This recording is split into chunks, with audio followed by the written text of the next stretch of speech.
Hard Times by Charles Dickens, Book the Third, Garnering, Chapter 6, The Starlight.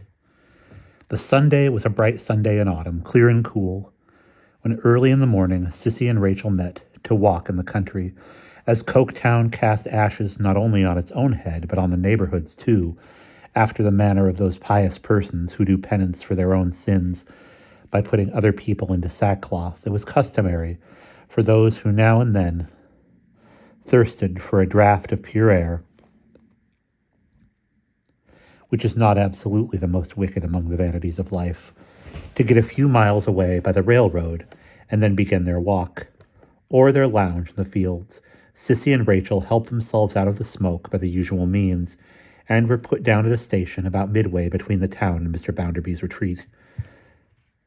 Though the green landscape was blotted here and there with heaps of coal, it was green elsewhere, and there were trees to see, and there were larks singing, though it was Sunday, and there were pleasant scents in the air, and all was overarched by a bright blue sky.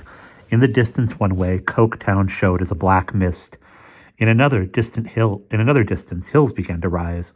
In a third, there was a faint change in the light of the horizon, where it shone upon the far-off sea. Under their feet, the grass was fresh. Beautiful shadows of branches flickered upon it and speckled it. Hedgerows were luxuriant. Everything was at peace. Engines at pits' mouths, and lean old horses that had worn the circle of their daily labor into the ground were alike quiet. Wheels had ceased for a short space to turn, and the great wheel of earth seemed to revolve without the shocks and noises of another time. They walked on across the fields and down the shady lanes, sometimes getting over a fragment of a fence so rotten that it dropped at a touch of the foot, sometimes passing near a wreck of bricks and beams overgrown with grass, marking the site of deserted works.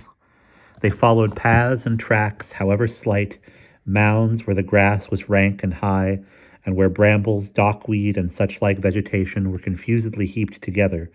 They always avoided, for dismal stories were told in that country of old pits hidden beneath such indications.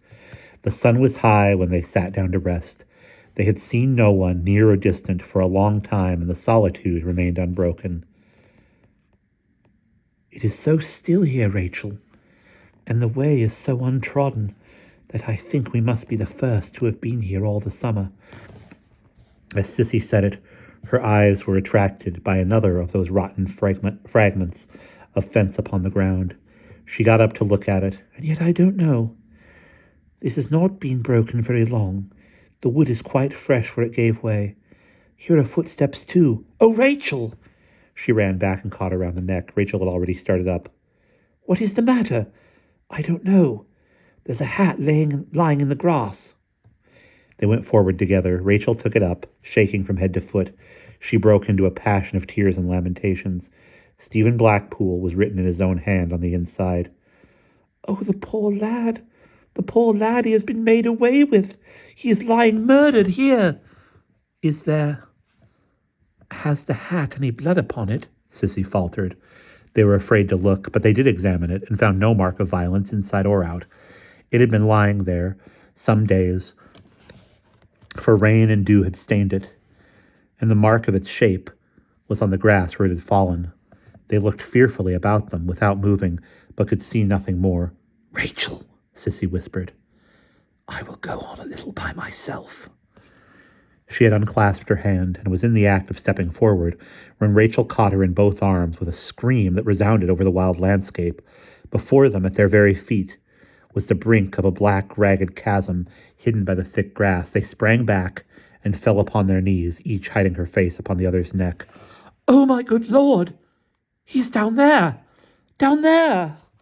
At first, this and her terrific screams were all that could be got from Rachel. By any tears, by any prayers, by any representations, by any means, it was impossible to hush her, and it was deadly necessary to hold her, or she would have flung herself down the shaft. "Rachel, dear Rachel, good Rachel, for the love of heaven, not these dreadful cries. Think of Stephen, think of Stephen, think of Stephen!" By an earnest repetition of this entreaty, poured out in all the agony of such a moment, Sissy at last brought her to be silent and to look at her with a tearless face of stone. "Rachel, Stephen may be living. You wouldn't leave him lying maimed at the bottom of this dreadful place a moment if you could bring help to him? No, no, no! Don't stir from here for his sake. Let me go and listen. She shuddered to approach the pit, but she crept toward it on her hands and knees and called to him as loud as she could. She listened, but no sound replied. She called again and listened. Still no answering sound. She did this 20, 30 times. She took a little clod of earth from the broken ground where he had stumbled and threw it in. She did not hear it fall. The wide prospect, so beautiful in its stillness, but a few minutes ago almost carried her despair to her brave heart as she rose and looked all round her, seeing no help. Rachel, we must not lose a moment. We must go in different directions seeking aid. You shall go by the way we have come, and I will go forward by the path. Tell anyone you see and everyone what has happened. Think of Stephen. Think of Stephen. She knew by Rachel's face that she might trust her now, and after standing for a moment to see her running, wringing her hands as she ran, she turned and went upon her own search. She stopped at the hedge to tie her shawl there as a guide to the place, then threw her bonnet aside and ran as she had never run before. Run, Sissy, run. In heaven's name, don't stop for breath. Run, quick. Quickening herself by carrying such entreaties in her thoughts, she ran from field to field and lane to lane and place to place as she had never run before, until she came to a shed by an engine house where two men lay in the shade asleep on straw. First to wake them, and next to tell them, all so wild and breathless as she was, what had brought her there, were difficulties, but they no sooner understood her than their spirits were on fire like hers. One of the men was in a drunken slumber, but on his comrades shouting to him that a man had fallen down the old hell shaft, he started out to a pool of dirty water, put his head in it, and came back sober. With these two men she ran another half-mile further, and with that one to another, while they ran elsewhere. Then a horse was found, and she got another man to ride for life or death to the railroad and send a message to Louisa, which she wrote and gave him. By this time the whole village was up, and windlasses, ropes, poles, candles, lanterns, all things necessary, were fast collecting and being brought into one place to be carried to the old hell shaft. It seemed now hours and hours since she had left the lost man lying in the grave where he had been buried alive. She could not bear to remain away from it any longer. It was like deserting him, and she hurried swiftly back, accompanied by half a dozen laborers, including the drunken man whom the news had sobered, and who was the best man of all. When they came to the old hell shaft, they found it as lonely as she had left it. The men called and listened as she had done, and examined the edge of the chasm, and settled how it had happened, and then sat down to wait until the implements they wanted should come up. Every sound of insects in the air, every stirring of the leaves, every whisper among these men made Sissy tremble, for she thought it was a cry at the bottom of the pit. But the wind blew idly over it, and no sound arose to the surface, and they sat upon the grass, waiting and waiting. After they had waited some time, straggling people who had heard of the accident began to come up. Then the real help of implements began to arrive. In the midst of this, Rachel returned, and with her party there was a surgeon who brought some wine and medicines, but the expectation among the people that the man would be found alive was very slight indeed.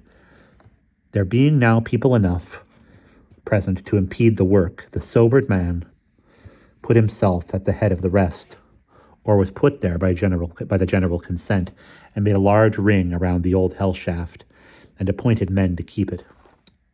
Besides such volunteers as were accepted to work, only Sissy and Rachel were at first permitted within this ring, but later in the day, when the message brought an express from Coketown, Mr. Gradgrind and Louisa and Mr. Bounderby and the whelp were also there. The sun was 4 hours lower than when Sissy and Rachel had first sat down upon the grass before a means of enabling two men to descend securely was rigged with poles and ropes.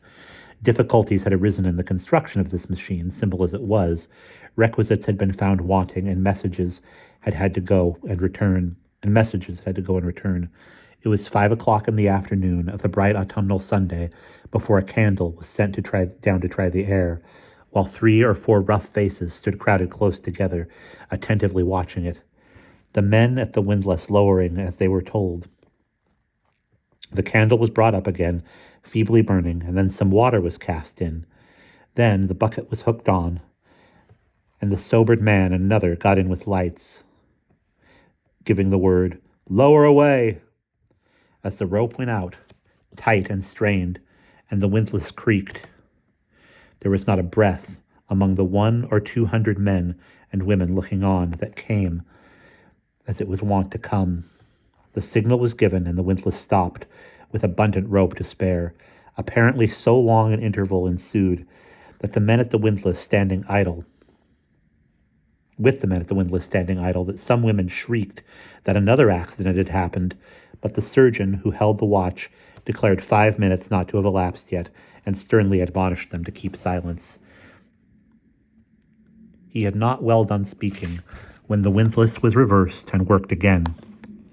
Practiced eyes knew that it did not go as heavily as it would if both workmen had been coming up, and that only one was returning. The rope came in tight and strained, and ring after ring was coiled upon the barrel of the windlass, and all eyes were fastened on the pit. The sobered man brought up and leaped out briskly on the grass. There was a universal cry of, "Alive or dead?" and then a deep, profound hush. When he said, "Alive," a great shout arose, and many eyes had tears in them. "But he's hurt, very bad," he added, as soon as he could make himself heard again. "Where's doctor? He's hurt so very bad, sir, that we don't know how to get him up." They all consulted together and looked anxiously at the surgeon as he asked some questions and shook his head on receiving the replies. The sun was setting now, and the red light of the evening sky touched every face there and caused it to be distinctly seen in all its rapt suspense. The consultation ended in the men returning to the windlass and the pitman going down again, carrying the wine and some other small matters with him. The other man came up in the meantime, under the surgeon's directions. Some men brought a hurdle on which others made a thick bed of spare clothes covered with loose straw, which he himself contrived some bandages and slings from shawls and handkerchiefs. As these were made, they were hung upon an arm of the pitman who had last come up, with instructions how to use them, and as he stood, shown by the light he carried, leaning his powerful loose hand upon one of the poles, and sometimes glancing down the pit, and sometimes glancing round upon the people, he was not the least conspicuous figure in the scene. It was dark now, and torches were kindled. It appeared from the time this man had said to those about him, which was quickly repeated over the circle, that the lost man had fallen upon a mass of crumbled rubbish with which the pit was half choked up, and that his fall had been further broken by some jagged earth at the side. He lay upon his back with one arm doubled under him, and according to his own belief, had hardly stirred since he fell, except that he had moved his free hand to a side pocket in which he remembered to have some bread and meat, of which he had swallowed crumbs, and had likewise scooped up a little water in it now and then. He had come straight away from his work on being written to, and had walked the whole journey, and was on his way to Mr. Bounderby's country house after dark when he fell. He was crossing that dangerous country at such a dangerous time because he was innocent of what was laid in his charge, and couldn't rest from coming the nearest way to deliver himself up. The old hell shaft, the pitman said, with a curse upon it, was worthy of its bad name to the last, for though Stephen could speak now, he believed it would soon be found to have mangled the life out of him. When all was ready, this man, still taking his last hurried charges from his comrades, and the surgeon, after the windlass had begun to lower him, disappeared into the pit. The rope went out as before, the signal was made as before, and the windlass stopped. No man removed his hand from it now. Everyone waited with his grasp set, and his body bent down to the work, ready to reverse and wind in.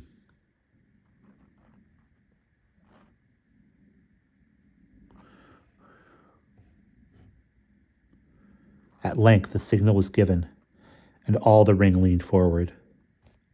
For now the rope came in, tightened and strained to its utmost as it appeared, and the men turned heavily.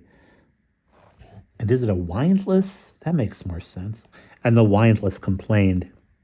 It was scarcely endurable to look at the rope and think of its giving way, but ring after ring was coiled upon the barrel of the windlass safely, and the connecting chains appeared, and finally the bucket with the two men holding it at the sides, a sight to make the head swim and oppress the heart, and tenderly supporting between them, slung and tied within, the figure of a poor crushed human creature. A low murmur of pity went round the throng, and the women wept aloud as this form, almost without form, was moved very slowly from its iron deliverance and laid upon the bed of straw. At first none but the surgeon went close to it. He did what he could in its adjustment on the couch, but the best he could do was to cover it. That gently done, he called to him Rachel and Sissy, and at that time the pale, worn, patient face was seen looking up at the sky with the broken right hand lying bare out on the outside of the covering garments, as if waiting to be taken by another hand. They gave him drink, moistened his face with water, and administered some drops of cordial and wine. Though he lay quite motionless, looking up at the sky, he smiled and said, "Rachel." She stooped down on the grass at his side and bent over him until her eyes were between his and the sky, for he could not so much as turn to them to look at her. "Rachel, my dear." She took his hand. He smiled again and said, "Don't let go." "Thou art in great pain, my own dear Stephen?" "I have been, but not now. I have been dreadful and drey and long, my dear, but 'tis o'er now. Ah, Rachel, ah, muddle, from first to last, a muddle." The spectre of his old look seemed to pass as he said the word. "I have fell into the pit, my dear, and had cost with the knowledge of old folk now, living hundreds and hundreds of men's lives, fathers, sons, brothers, dear to thousands and thousands, and keeping them for a want and hunger. I have fell into a pit that have been with the fire damp crueller than battle. I have read on to the public petition, as ony one may read, for the men that works in pits, in which they have praying and praying the lawmakers for Christ's sake not to let their work be murder on 'em, but to spare 'em for the wives and children that they loves as well as gentlefolk loves theirs. When it were in work, it kill without need. When 'tis let alone, it kills without need. See how we die, and no need, one way and another, in a muddle every day." He faintly said it, without any anger, against anyone, merely as the truth. "Thy little sister, Rachel, thou hast forgot her. Thou art not like to forget her now, and me so nigh her. Thou knowest, poor, patient, suffering dear, how thou didst work for her, seating all day long in her little chair at thy window, and how she died young and misshapen, all along o' sickly air as had no need to be, and all along o' working people's miserable homes, a muddle, oh, muddle." Louisa approached him, but he could not see her, lying with his face turned up to the night sky. "If all the things that touches us, my dear, was not so muddled, I should ha' hadn't need to come here. If we was not in a muddle among ourselves, I shouldn't have been, by my own fellow weavers and working brothers, so mistook. If Mr. Bounderby had ever knowed me right, if he'd ever knowed me at all, he wouldn't ha' taken offence with me. He wouldn't ha' suspected me. But look up yonder, Rachel. Look above." Following his eyes, she saw he was gazing at a star. "It has shined upon me," he said reverently. "In my pain and trouble down below, it has shined into my mind. I ha' looked at it and thought of thee, Rachel, till the muddle in my mind have cleared awa above a bit. I hope, if some have been waiting and understanding me better, I too have been wanting to understanding them better. When I got thy letter, I easily believing what the young lady sen and done to me, and what her brother sen and done to me, was one, and that there were a wicked plot betwixt 'em, When I fell, I were in anger with her, and hurrying on to be as unjust to her as others was to me. But in our judgments, like as in our doings, we mun bear and forbear.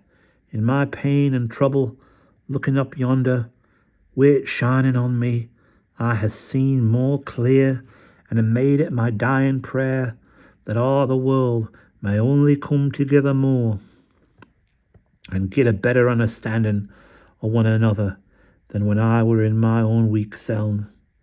Louisa, hearing what he said, bent over him on the opposite side to Rachel so that he could see her. You have heard? He said, after a few moments' silence. I had not forgot you, Letty. Yes, Stephen, I have heard you, and your prayer is mine. You have, Father. Will you talk a message to him? He is here, said Louisa with dread.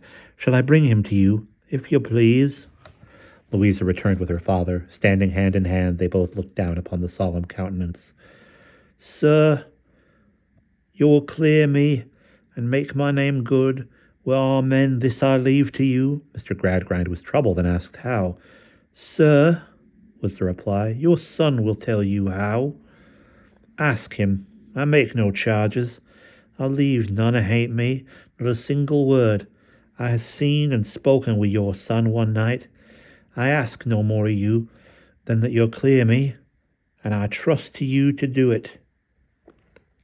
The bearers being now ready to carry him away, and the surgeon being anxious for his removal, those who had torches or lanterns prepared to go in front of the litter. Before it was raised, and while they were arranging how to go, he said to Rachel, looking upward at the star, Often as I come to myself, and found it shining on me down there in my trouble, I thought it were the star as guided our Saviour home.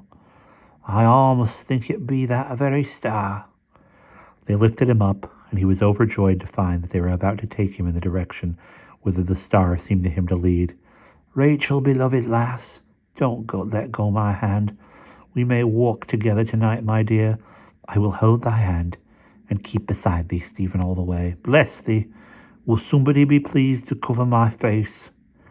They carried him very gently along the fields and down the lanes and over the wide landscape, Rachel always holding the hand in hers. Very few whispers broke the mournful silence. It was soon a funeral procession. The star had shown him where to find the God of the poor, and through humility and sorrow and forgiveness he had gone to his Redeemer's rest. And that is the end of chapter 6.